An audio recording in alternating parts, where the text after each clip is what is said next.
nào đặt một môi thôi.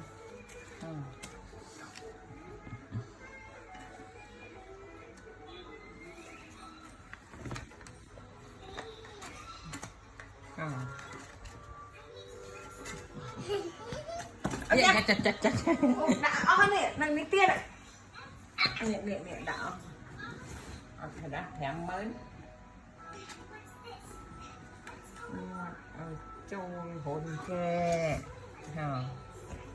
Đại khoáng. Đã biết đỏ.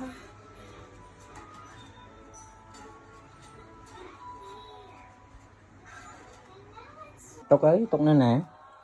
Nè, tu cô nè.